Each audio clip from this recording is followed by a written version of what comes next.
예배 시간이 됐습니다.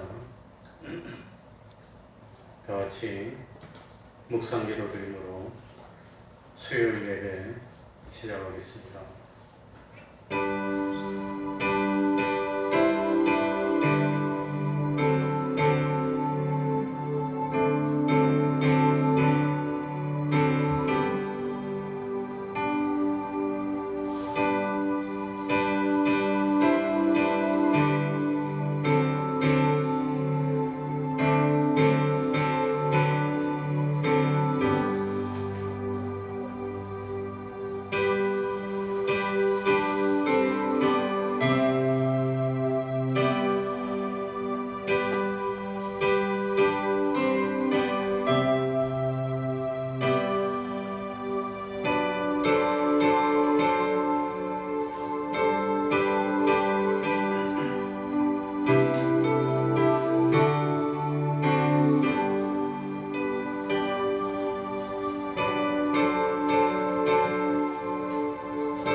하나님 아버지, 변함없이 우리를 사랑하여 주시고 이 시간에도 감동으로 역사하여 주셔서 우리를 하나님의 전으로 이끌어 주시고 오늘 또 하나님 예배 드릴 수 있도록 은혜 베풀어 주셨으니 참으로 감사드립니다. 하나님 아버지, 주님이 오실 때가 가까워져서 그런지 세상이 점점 악해지고 있습니다. 하나님의 도움이 없이는 하루도 견디기 힘든 광야 같은 세상이 됐습니다. 하나님 아버지, 모든 근심 염려 주님께 맡길 수 있는 믿음 허락하여 주시고 우리 주님이 말씀으로 인도하여 주실 때 참 말씀대로 순종하여 주님과 동행하게 하여 주시고 참 짧은 세상 살면서 욕심의 눈이 멀어서 죄악의 길로 가는 저희들이 되지 않도록 하여 주시고 하나님 주시는 일용할 양식을 먹으며 참 기쁨으로 구원을 이룰 수 있는 저희들이 될 수 있도록 하여 주옵소서.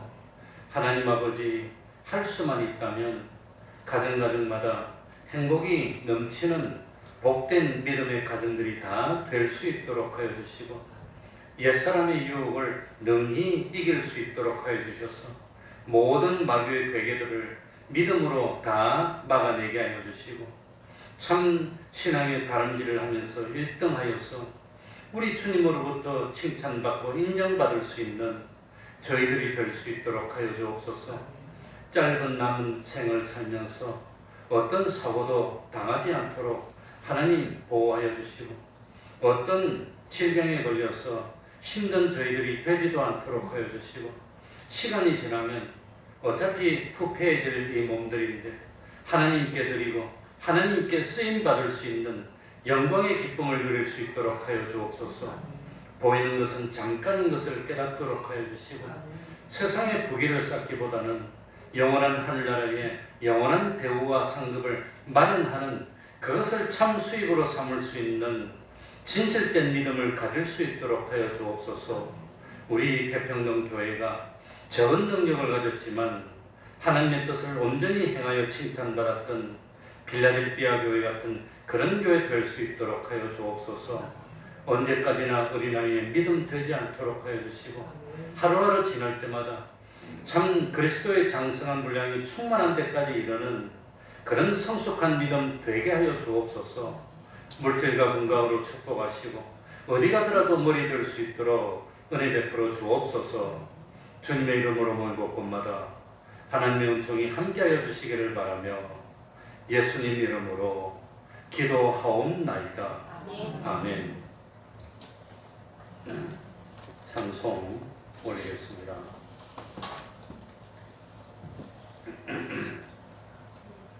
찬송가 360장, 예수 나를 보라 360장입니다.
468장입니다. 내 맘에 한 노래에서 468장입니다.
시간 예배를 위해서 통성으로 기도드리겠습니다.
하나님의 말씀 사도행전 20장 17절입니다. 사도행전 20장 17절이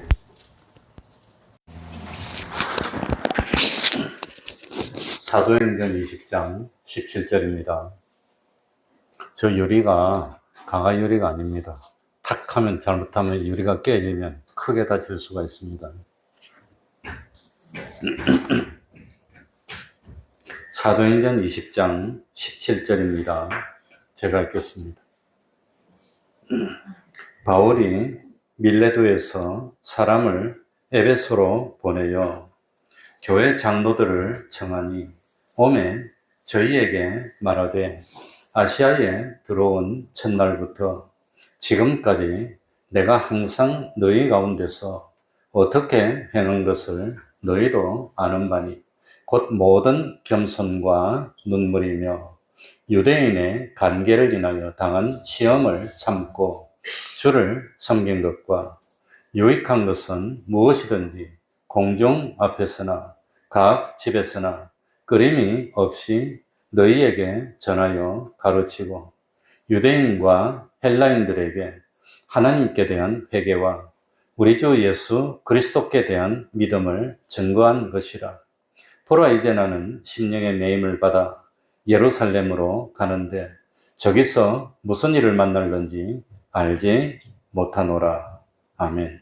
22절까지만 읽었습니다. 사실은 끝절까지 읽을 건데 지난주에 오전 오후 다 읽었으니까 오늘 그냥 22절까지 읽었습니다. 오늘은 지난주일 날 오전 오후에 한 거에 대한 앞입니다. 서론입니다. 사도 바울의 고별 설교의 서론입니다. 사도 바울은 길리기아의 다소에서 태어난 바리새파 유대인이었습니다. 베냐민 지파였고 태어난 지 8일 만에 할례를 받았으며 로마의 시민권을 가지고 태어난 부유하고도 부족함이 없는 집안 출신이었습니다. 바울은 예루살렘에서 율법의 대가인 가말리엘의 문화에서 교육을 받았습니다. 가말리엘은 힐렐의 온건한 교리를 대표하는 베냐민 출신의 랍비로서 바리새주의의 아주 거물이었고 당시 유대 사이에 막강한 영향력을 행사하던 인물입니다. 바울은 출신 어떤 집안과 또 학문과 지위에 있어서 그야말로 무엇 하나 빠질 것이 없는 유망한 그런 사람이었습니다.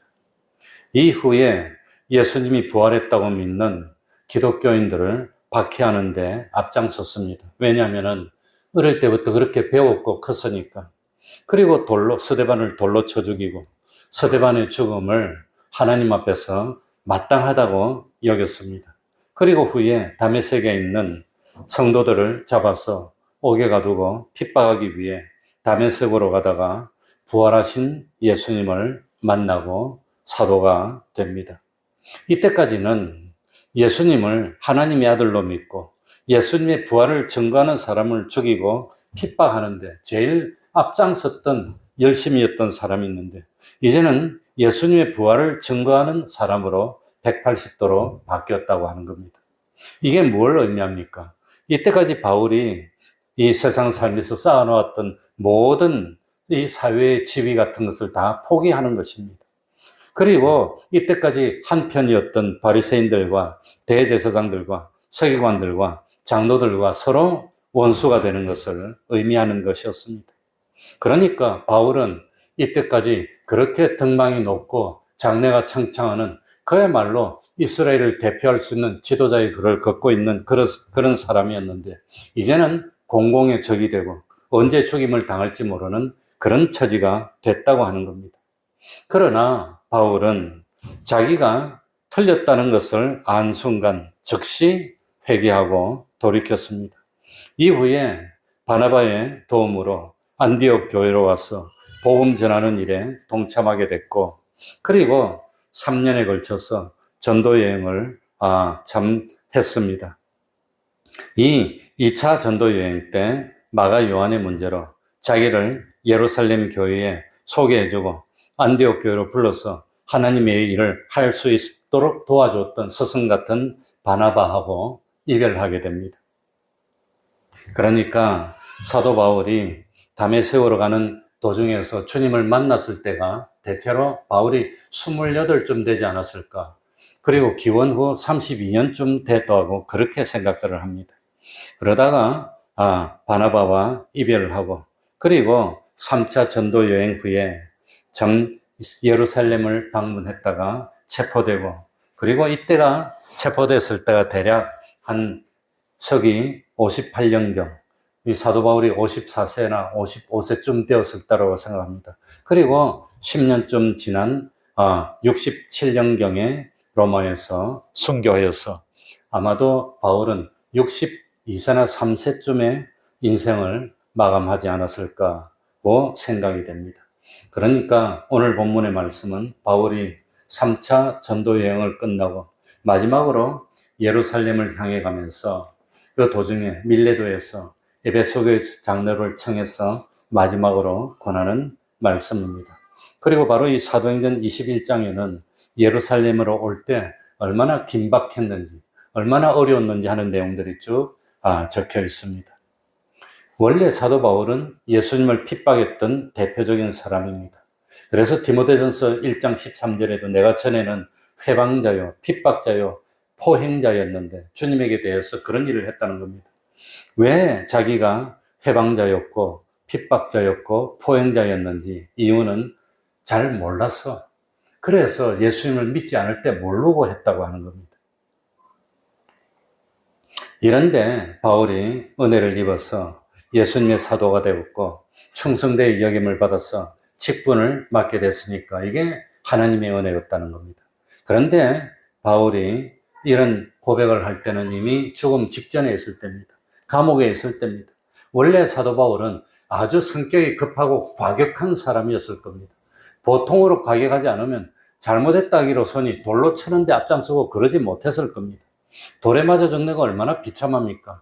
그것을 보면서 당연하다고 여기지 못하고 못 볼 걸 받고 그래야 되는데 사도 바울이 얼마나 과격한 인물이었나 하는 것을 알 수가 있습니다. 그러니까 자기는 잘 알지 못해가지고 이렇게 과격한 일들 하다가 은혜를 받고 부름을 받았으면서도 불구하고 이 자신의 모습을 잃어버리고 자기의 스승이고 자기의 은인인 바나바의 조카였던 마가 요한에 대해서는 어린 나이인데도 좀 어리니까 힘들어서 중도에 포기했다고 가감하게 내버리고 그거 데려가자고 한다고 스승하고 싸우는 그런 어마어마한 혈기가 왕성하고 용서할 줄 모르는 그런 사람이었다고 하는 겁니다.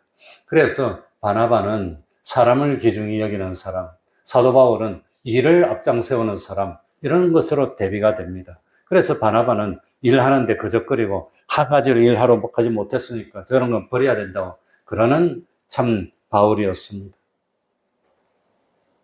만약에 자기도 옛날에 그런 잘 못한 일을 했으니까 물론 잘 모르고 그랬고 바나바는 어리니까 그랬고 마가 요한은 그런데 자기도 용서받았고 하나님으로 부름받았으면 다른 사람도 좀 잘 못해도 용서해주고 좀 불러주고 이래야 되는데 자기는 용서받아 놓고 자기 앞에서 잘 못한 사람은 가장없이 쳐내버리고 그걸 옹호한다고 자기 스승하고도 원수지고 이러는 과격했던 사람이 바울이었다고 하는 겁니다.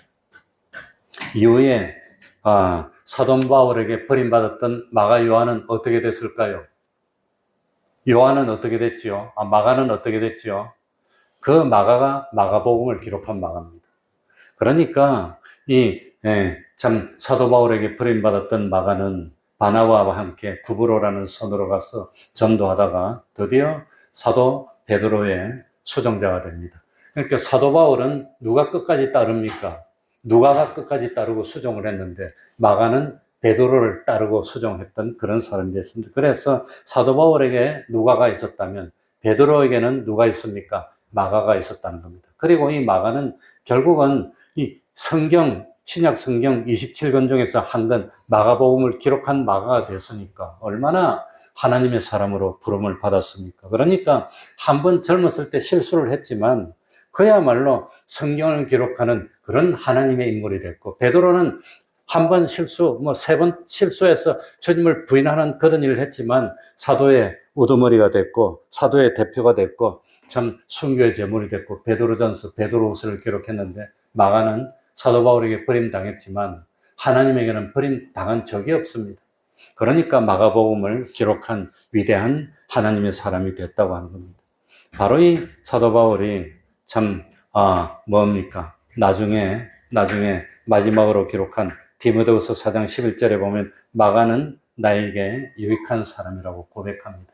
그러니까 죽기 전에 대중 앞에서 버렸으니까 대중 앞에서 유익한 사람이라고 회개하고 받아들이는 그걸 글로 남김으로써 자기가 과거에 잘못했던 것을 회개하고 돌이켰다고 하는 겁니다.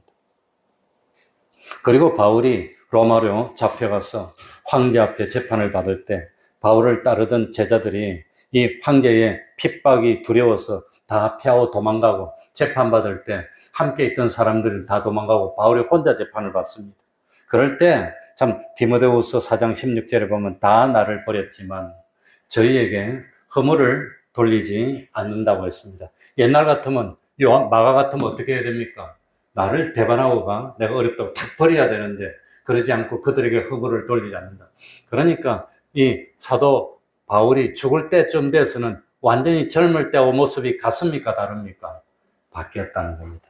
아주 온유한 사람으로 용서할 줄 아는 사람으로 변화가 됐다고 하는 겁니다.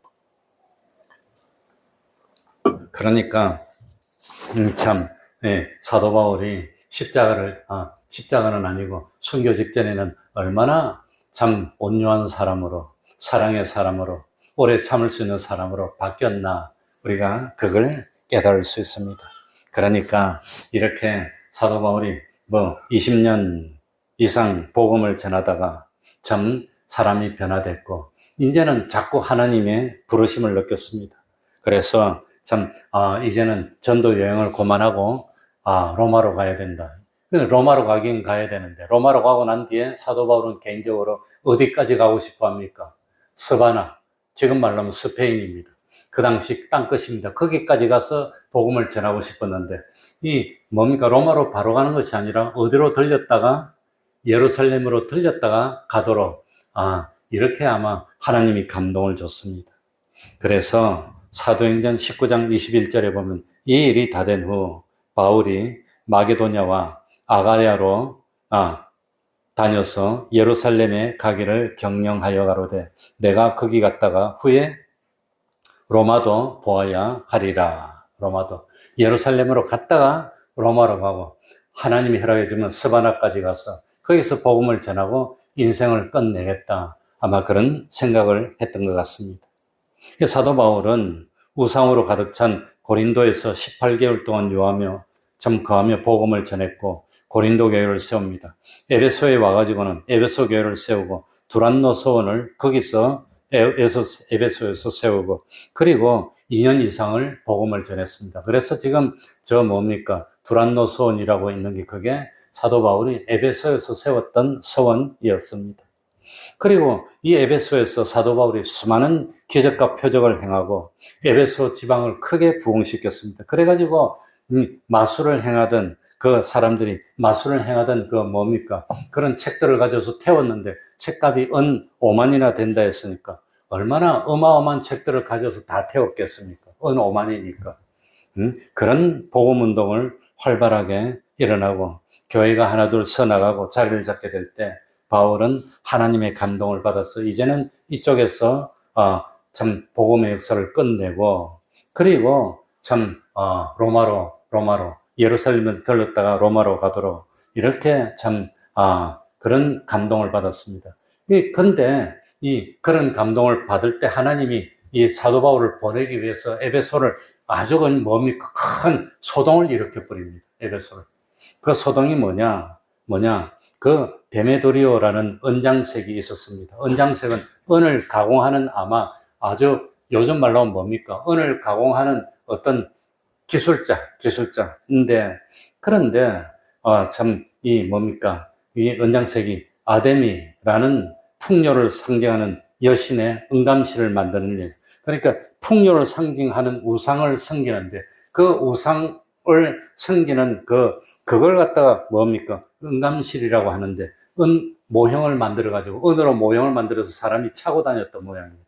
그러니까 그런 걸 만들고 사람들이 그걸 차고 다니고 하나씩 사니까 돈벌이가 잘 돼서 돈을 많이 벌었는데, 우상이라고 그거 하지 말라고 바울이 이리 가르치니까 이 사람들 밥줄이 떨어지고 장사가 안 되는 거예요.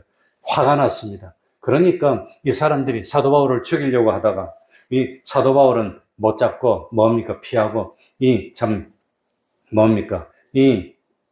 바울의 그 동력자들, 그 사람들을 잡아가지고 죽이려고 막 소동을 일으켰습니다. 그러니까 그 소동을 인해서 바울이 이 에베소를 떠나서 드디어 하나님이 가라고 하시는가 보다 이래가지고 예루살렘으로 가려고 났습니다. 그래서 예루살렘으로 향하면서 바울이 두 가지를 소원하는데, 하나는 드로아에서 제자들과 함께 주일을 지키고 예배드리고 마지막 예배를 드리는 겁니다. 이 드로아가 어디입니까? 사도 바울이 이 유럽 쪽으로 가도록 꿈에서 하나님의 계시를 받았던 곳이 드로아입니다. 거기 가서 예배를 드리는 겁니다. 그리고 두 번째는 밀레도에서 누구를 부릅니까? 에베소 교회 장로들을 불러서 마지막으로 당부를 하고 싶은 겁니다. 요 두 가지를 하고 싶었습니다.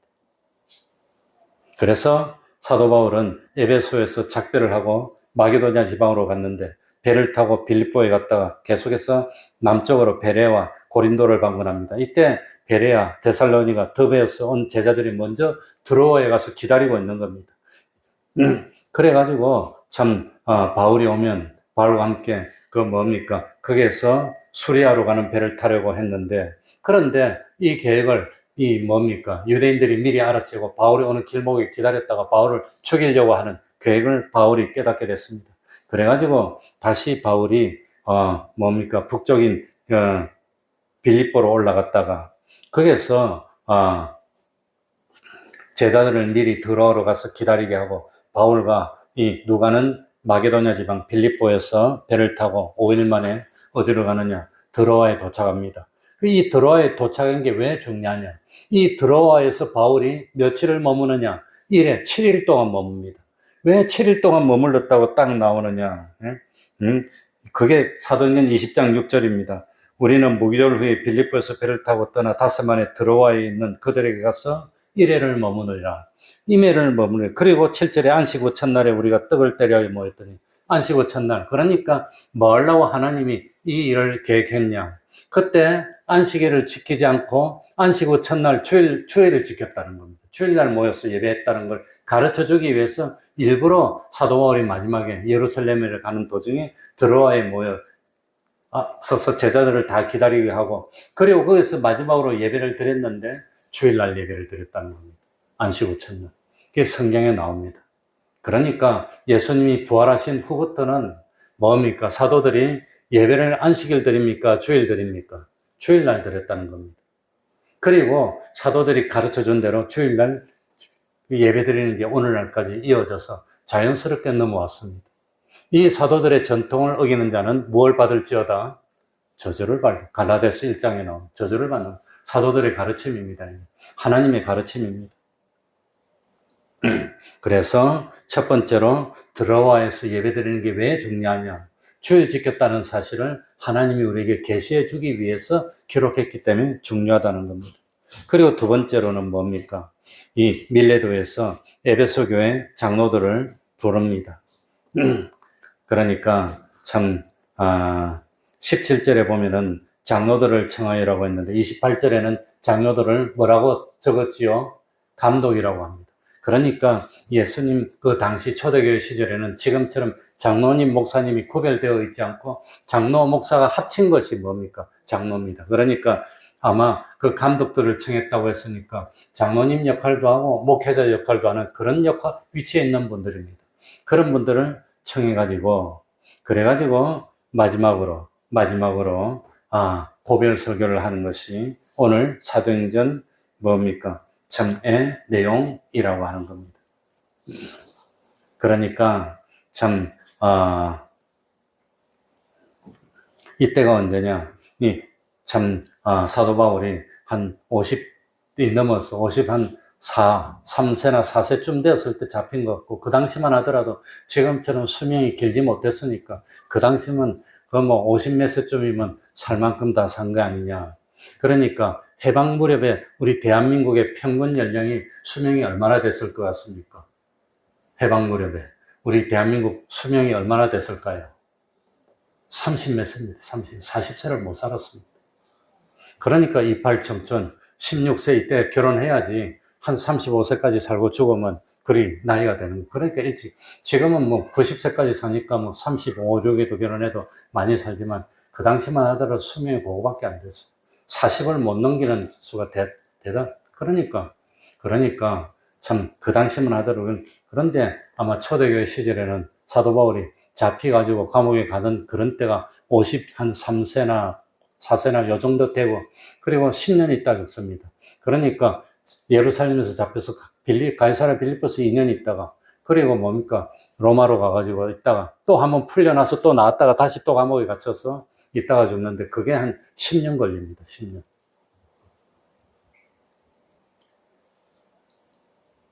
아무튼 사도 바울은 마지막으로 고별 설교를 하면서 에베소 교회 장로를 불러서 어떻게 목양을 해야 되는지, 어떻게 신앙생활을 해야 되는지를 가르쳐 줬습니다. 바울이 참 32년에 회심하고 이 뭡니까? 참 58년 정도에 잡혔으니까 26년쯤 지났습니다. 바울이 회심하고 한 10년쯤 있다가 선교여행을 하기 시작했다고 생각하면은 선교여행을 하고는 한 20년 가까이 흘렀었지 않을까 아무튼 생각이 됩니다.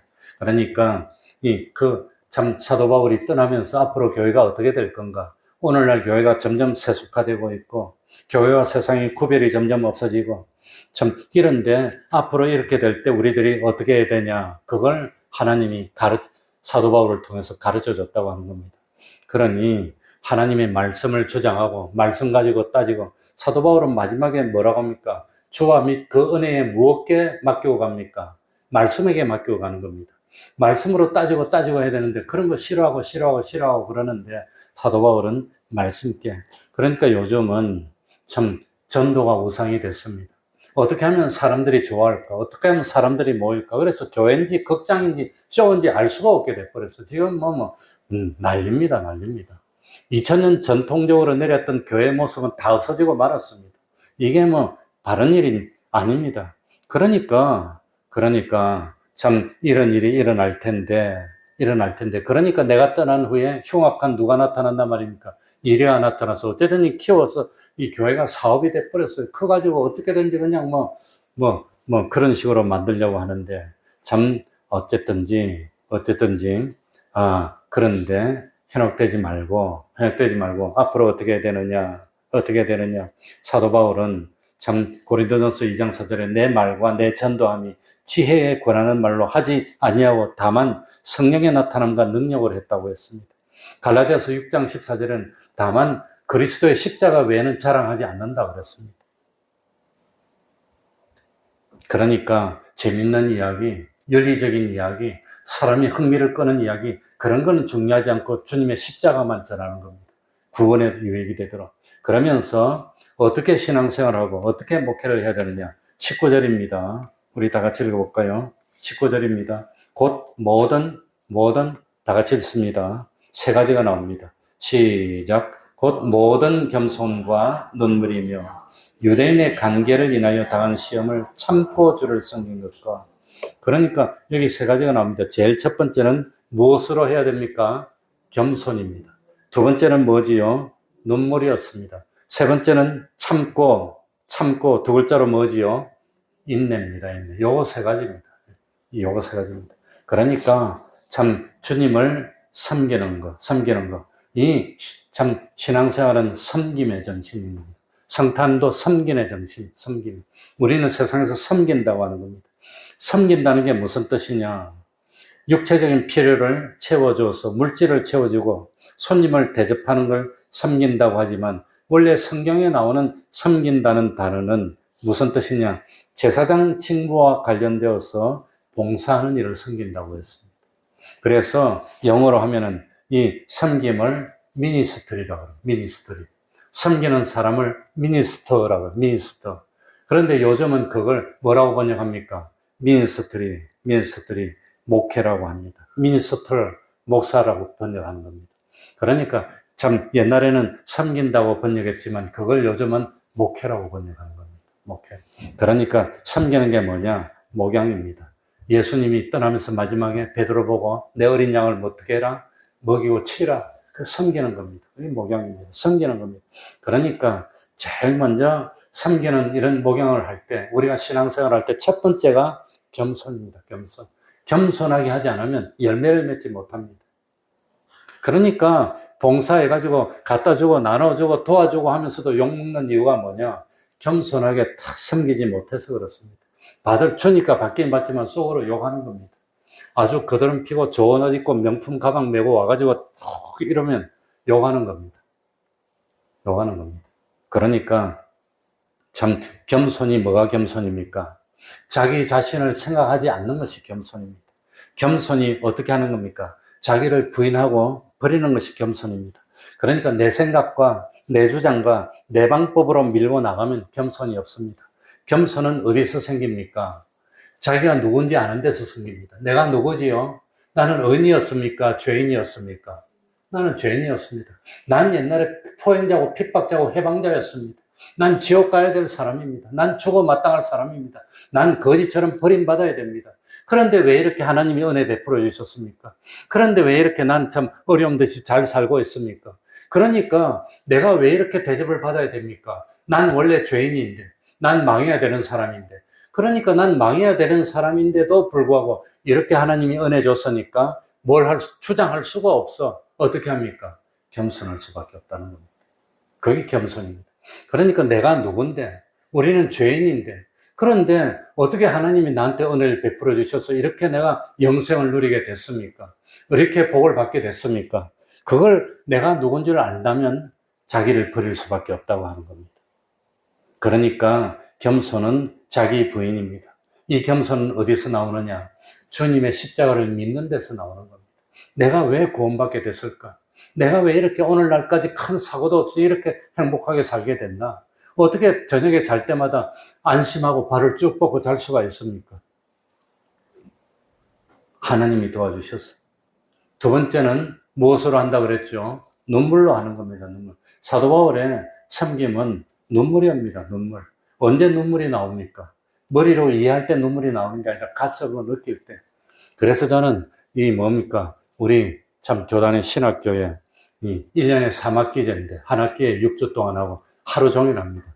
그 일주일씩 월요일부터 금요일까지 집합해가지고 그냥 먹고 자고 하는데 한 학기에 1시간씩 제가 가서 경건회를 인도하고 참 모범을 보이는데 다른 데는 몰라도 딱 그 자리만 가면 눈물이 그렇게 나요. 왜? 내 옛날이 생각이 나니까. 내가 일찍 참 29, 30 될 때부터 목회를 나와서 직장에 사표를 내고 젊은 인생 청춘을 다 바치면서 참 살았는데 목회 나와서 내가 지나온 과거를 생각하면 앞으로 목회하고 있다가 나온 사람들 보면 눈물이 안 날 수가 없어.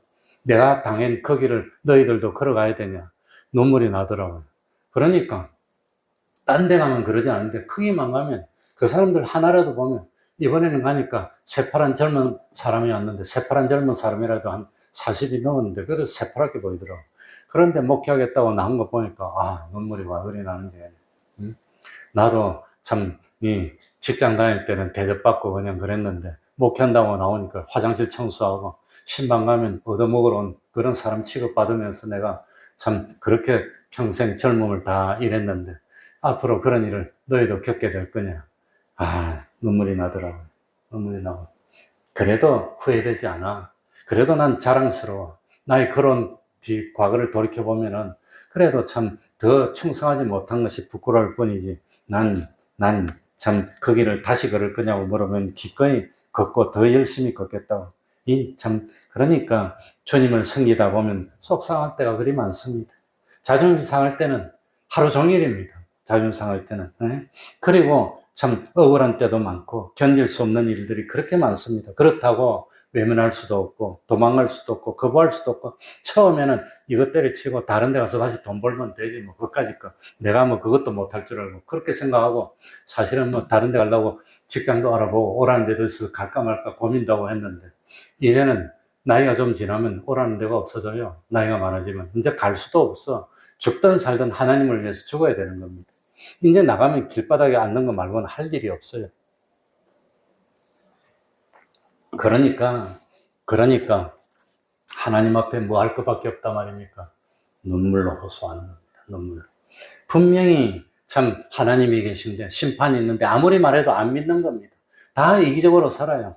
하나님을 위하는 것은 그렇게 아깝게 여기고 뭐 친구들하고 그냥 이렇게 하는 것은 그건 하나도 안 아까워. 그냥 하나님 앞에 뭐 충성하는 거는 그거는 뭐 완전히 그러니까 하늘나라는 저금하는 게 아니라 허비하는 거야. 세상에서 허비하는 거는 그건 자기를 위하는 거야. 아무리 말해줘도 소용이 없어. 그러니까 뭐 하는 겁니까? 눈물로 호소하는 거. 그거 말고는 방법이 없는 겁니다. 신앙은 억지가 아닙니다. 억지. 뭡니까? 원하고 원했어. 이번 주일도 하겠지만, 뭡니까? 하나님의 살아계심과 당신의 혼의 삶을 가리켜 맹세하느니 내가 당신을 끝까지 따르겠습니다. 너 그만해도 돼. 오지 마. 끝까지 원하고 원해서 가는 겁니다. 이 신앙이라고 하는 겁니다. 분명히 멸망으로 가고 있는데 말해도 소용없어. 또 말해도 소용없어. 그러니까 눈물을 흘리면서 호소하려면 뭐가 필요하지요? 세 번째는 인내가 필요하다는 겁니다. 참아야 되는 겁니다. 또 참고 속이 틀려도 참고 말하고 싶어서 욱 올라와도 끝까지 참는 거. 그게 생기는 겁니다. 참는 겁니다. 그래서 사도 바울은 특별히 오늘 여기 보면은 뭡니까? 유대인들로 인해서 당하는 핍박이 많았다 그랬습니다. 옛날에 자기가 핍박하는데 제일 앞장섰으니까 이제는 자기가 제일 핍박을 많이 받아도 당연한 거 아닙니까? 핍박을 많이 받았어. 그러니까 그때 오래 참는 것을 다른 말로 두 글자로 뭐죠? 그게 사랑이라는 겁니다. 사랑은 오래 참는 겁니다. 또 참아주고 끝까지 참는 겁니다. 그래서 환난은 인내를 낳고 인내는 연단을 낳고 연단은 소망을 낳는다고 하는 겁니다. 20절입니다. 20절에 유익한 것은 무엇이든지 공중 앞에서나 각 집에서나 끊임이 없이 너희에게 다 전하여 가르쳐. 유익한 것이 뭡니까? 뭐가 유익한 거죠? 돈 버는데 도움 되는 겁니까? 건강하는데 도움 되는 겁니까? 뭐가 유익한 겁니까? 영원토록 도움이 되는 거. 그게 유익한 겁니다. 진짜로 도움 되는 거는. 그러니까 나도 하다 안 되니까 아이들 과외까지 다 시켜줘요. 돈 받고 시키면 그건 사업이 되니까 안 되는 겁니다. 그냥 되는 대로 얼마나 답답하면 타이러도 안 되면 얼마나 하다 안 되면 애들 우리 옛날에 아이들 불러놓고 공부도 많이 가르쳤습니다. 하다 안 되니까. 그것 때문에 영어 가르치는 그것 때문에 우리 교회 나오기 시작한 게 바로 백예지 백가론이에요. 처음에는 피아노도 가르쳐줬어, 5층에서. 그런데 애 다 크고 또 가르칠 줄 누가 알았어. 그까짓 거 일주일에 한 시간 가르친다고 되겠어요? 몇 년을 안 했는데. 안 되겠지만, 그래도 뭡니까? 오래 참고, 그렇게 해서 복음이 들어가고 사람이 된다면 그거라도 하겠다는 겁니다. 그러면서 사도 바울이 예언했습니다. 내가 떠난 다음에 누가 나타난다고? 흉악한 이리가 와가지고 헝클어게 오려고 할 건데, 그럴 때 뭘 생각하라 말입니까? 하나님의 말씀을 생각해서 옳고 바른 것을 구별하고 끝까지 말씀 중심으로 나가면 실패하지 않을 겁니다. 분명히 말씀으로 창조하셨고 말씀으로 심판합니다. 동일한 말씀으로 불사르기 위해서 간수했다고 그랬습니다. 그러니까 말씀이 바뀝니까? 영원한 겁니까? 말씀은 영원한 겁니다. 교리는 바뀝니다. 왜? 교리라는 것은 하나님의 말씀 가지고 사람이 뽑았으니까 그건 바뀔 수가 있지만 하나님의 말씀은 영원 불변이라고 하는 겁니다. 그래서 말씀 중심입니다. 그러니 끝까지 이 말씀을 붙들고 신앙을 가지고 하나님을 기쁘시게 하고 최고의 영광스러운 구원을 이루는 우리가 되어야 되겠습니다. 기도하겠습니다. 하나님 아버지 감사드립니다. 참 겸손과 또 눈물과 인내로 신앙을 지켜나가면서 모범을 보이고 부모님의 아름다웠던 그 믿음들이 자자손손 계대하여서 이어질 수 있도록 하여 주시고 주님 오시는 날까지 우리는 참 하나님의 백성으로서 진리와 영감으로 세상을 살아나가는 저희들이 될 수 있도록 하여 주옵소서. 현재 당하는 그 참 환난에 경한 것이 지극히 중하고 영원한 영광을 마련한다는 것을 믿기 때문에 주님 때문에 환난을 당하고 주님 때문에 고난을 당하고 하나님을 믿는 믿음 때문에 어려움을 당한다면 영광으로 여기고 기쁨으로 여기며 기꺼이 스스로 원하고 원해서 십자가의 길을 갈 수 있는 저희들이 다 될 수 있도록 은혜 베풀어 주옵소서. 우리 태평동교회 권속들 가정마다 기쁨이 넘치고 행복이 넘치는 믿음의 가정들이 되게 하시고 마침내 참 부족함이 없는 온전한 구원을 이루어서 영원토록 함께 기뻐할 수 있는 저희들이 다 될 수 있도록 은혜 베풀어 주시옵소서. 예수님 이름으로 기도하옵나이다. 아멘.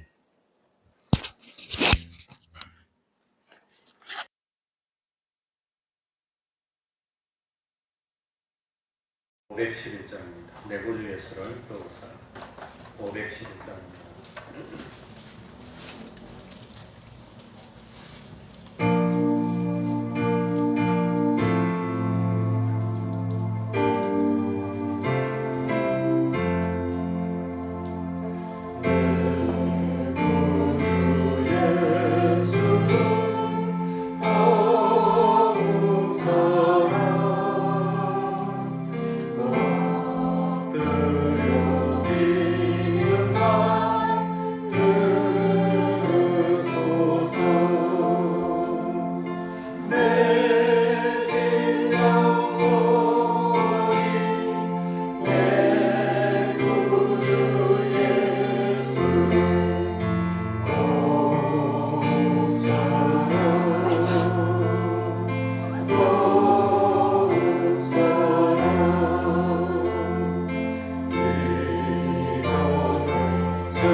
주기도문으로 예배를 마치겠습니다. 하늘에 계신 우리 아버지여, 이름이 거룩히 여김을 받으시오며 나라의 이루어지며 뜻이 하늘에서 이룬 것 같이 땅에서도 이루어지이다. 오늘날 우리에게 일용할 양식을 주옵시고 우리가 우리에게 죄 지은 자를 사하여 준 것 같이 우리 죄를 사하여 주옵시고 우리를 시험에 들게 하지 마옵시고 다만 악에서 구하옵소서. 대개 나라와 권세와 영광이